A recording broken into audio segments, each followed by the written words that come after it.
Yang saya hormati Ibu Siti Asiyah, SPDMT, selaku dosen pengampu mata kuliah K3. Perkenalkan, nama saya Aiman Jonathan dengan NIM 33362200079 dari kelas C. Pada kesempatan kali ini, saya akan melakukan presentasi mengenai resume materi pertemuan 1 sampai pertemuan 6. Secara filosofis, ketiga diartikan sebagai suatu pemikiran dan upaya untuk menjamin keutuhan jasmani maupun rohani, tenaga kerja pada khususnya, dan manusia pada umumnya, hasil karya dan budaya menuju masyarakat yang adil dan makmur.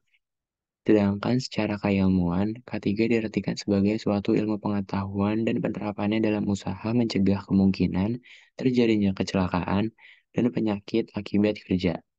Tiga, bertujuan untuk memelihara dan meningkatkan derajat kesehatan kerja masyarakat pekerja di semua lapangan kerja setinggi-tingginya, baik fisik, mental, maupun kesejahteraan sosialnya, serta mencegah timbulnya gangguan kesehatan pada masyarakat pekerja yang diakibatkan oleh keadaan kondisi lingkungan kerjanya. Menurut teori efek domino A.W. Hinrich, kecelakaan terjadi melalui hubungan mata rantai sebab akibat dari beberapa kecelakaan kerja yang saling berhubungan sehingga menimbulkan kecelakaan kerja, beberapa kerugian lainnya. Fasilitas proyek konstruksi. TIP yang mengerjakan proyek konstruksi sangat fasilitas yang disediakan. Dengan penyediaan fasilitas yang memadai dengan kebutuhan produktivitas mereka, meningkatkan hasil kerja. Fasilitas pada konstruksi antara lain ada direksi kit, jalan kerja, keluar masuk proyek, gudang material dan peralatan, basic staf proyek dan bapak ya, jaga dan buangan disposal area, dan lainnya. Lalu ada tanggap darurat.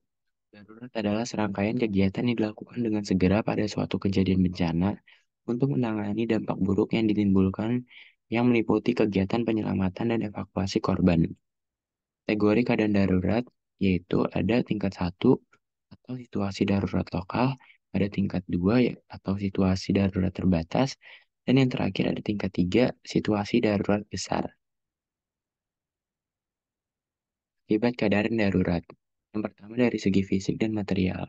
Yang A ada korban manusia, yang B ada korban harta benda dan sarana atau material. Yang kedua ada non material.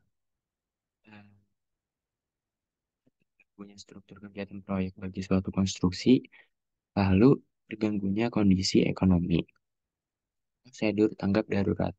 Yang pertama yaitu identifikasi kecelakaan dan keadaan darurat yang potensial. Yang kedua ada identifikasi lokasi material berbahaya dan tindakan darurat yang dibutuhkan. Ketiga yaitu ada hubungan dengan pihak jasa keadaan darurat eksternal. Yang keempat, perlindungan terhadap catatan dan peralatan vital atau penting. Dan yang terakhir yaitu ketersediaan informasi penting selama keadaan darurat. Peralatan keadaan darurat antara lain yaitu ada sistem alarm, lampu dan sumber tenaga darurat, peralatan pemadam api, peralatan P3K, dan lainnya.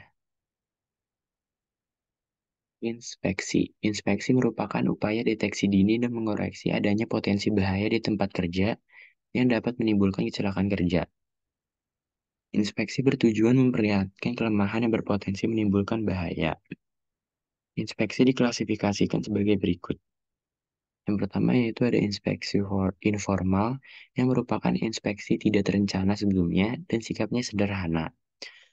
Lalu yang kedua ada inspeksi terencana, berupa inspeksi rutin dan inspeksi khusus.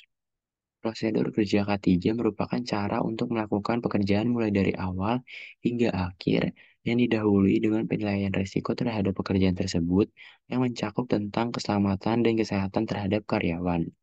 Prosedur ini diterapkan di tempat kerja, pada mesin dan peralatan, pada saat bekerja di ketinggian, dan lainnya. Kaca adalah suatu struktur sementara sederhana yang dibuat mengelilingi suatu bangunan yang sedang dikerjakan atau sedang renovasi. Struktur tersebut berbentuk seperti platform tempat para pekerja melakukan tugas dan pekerjaannya.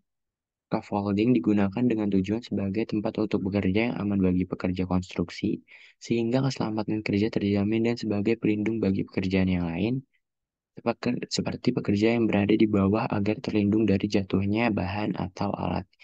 Jenis scaffolding yaitu ada frame scaffold, hanging scaffold, mobile scaffold, dan lain-lain. Standar penggunaan perancah antara lain yaitu material pondasi struktur perancah serta base plate harus kuat dan stabil.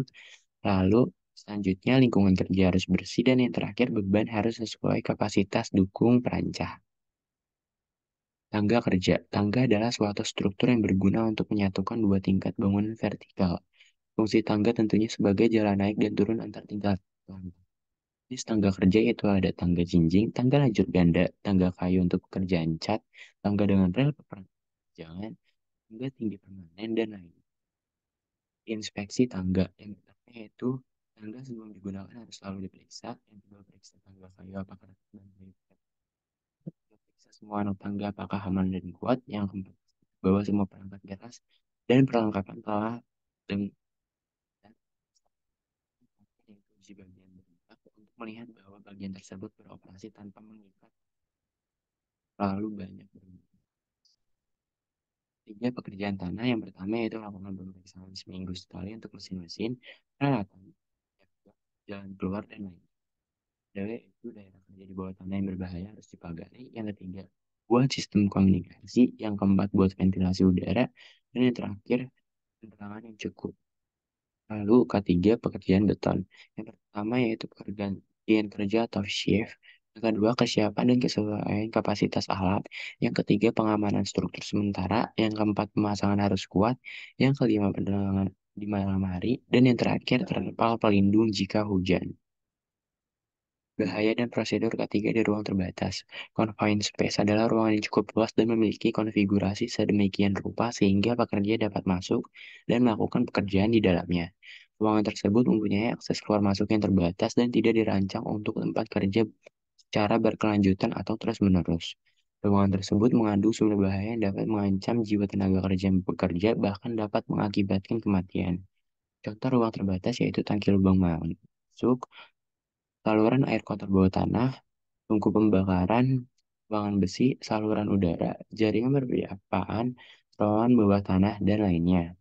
Risiko bekerja di ruang terbatas yaitu konsentrasi oksigen kurang, sesak nafas, tertimbun tanah, dan gas yang mudah terbakar.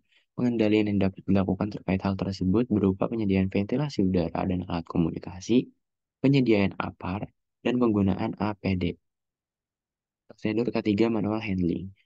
Manual handling yaitu semua aktivitas seseorang menggunakan anggota tubuhnya untuk melakukan pekerjaan seperti mengangkat, menurunkan, mendorong, membawa, dan memindahkan beban. Potensi bahaya pada pekerjaan manual handling diantaranya mengangkat beban yang terlalu berat akan menyebabkan cedera pada punggung, menjatuhkan beban akan menyebabkan cedera kaki, dan mengangkat beban tajam akan mengakibatkan cedera tangan. Pencegahan terhadap kecelakaan tersebut dapat diatasi dengan melakukan sosialisasi cara mengangkat manual dengan aman dan pelatihan pengangkatan manual. Prosedur ketiga, material handling menggunakan alat. Yang pertama yaitu periksa kondisi kren. Yang kedua, gunakan perlindungan. Gunakan perlengkapan pelindungan. Yang ketiga, kondisi lapangan. Yang keempat, gunakan perangkat keamanan. Yang kelima, operator kren dan personel wajib sehat. Yang keenam, seling. Yang ketujuh, perhatikan batas angka kren. 8. Pantau proses pengangkatan barang atau material. Dan dari saya kurang lebihnya mohon dimaklumi.